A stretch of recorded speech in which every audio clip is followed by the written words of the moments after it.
My name is Robert Houston, and I'm an anthropology major at California State University, Dominguez Hills. Anthropology teaches how to observe human behavior, which is a useful skill set in any field.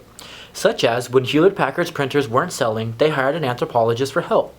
The anthropologist looked at what people would post on the refrigerators and suggested marketing postcards, flyers, and even t-shirts, and Hewlett-Packard's printer sales took off. My project is helping the community understand our indigenous people. Native Americans are the most misunderstood people in the country, and I wanted to help, but I first needed a better understanding for myself. The Native American community is a very close community, distrustful of government and outsiders due to years of oppression that led to intergenerational trauma that has caused so many problems in the world today, such as leading rates in child suicide, alcoholism, substance abuse, and domestic violence. I was fortunate enough to be introduced to Jimmy Castillo, a pipe carrier and spiritual leader for the Tongva and Ahashiman.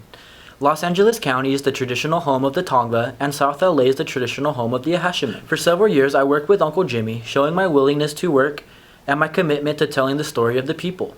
Uncle Jimmy opened up several arenas of communication for me to let the people tell their story, which would help me understand the struggles of the most oppressed and undersupported ethnicities in the United States.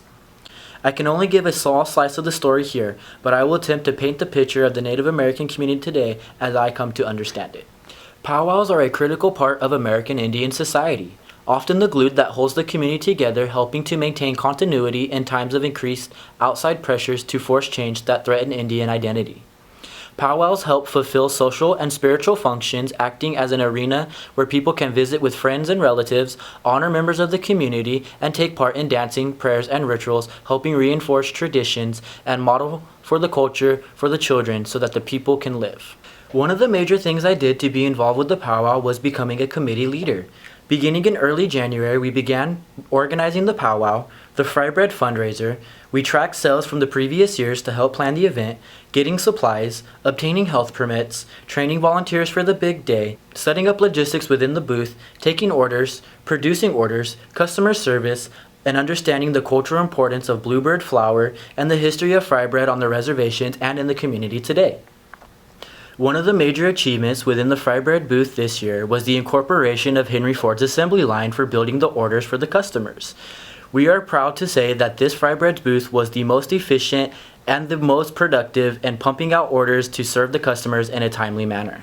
Some of the major ways I began to disseminate information about the disparities within Native American communities included, but were not limited to, class papers, presentation at our April 4th Community Engagement Symposium, data collection and interviews assisting with the Native American Neighborhood Network, which can be found online at nativeamericanhealth.org, and also participating in the upcoming conference in Los Angeles on Native Health.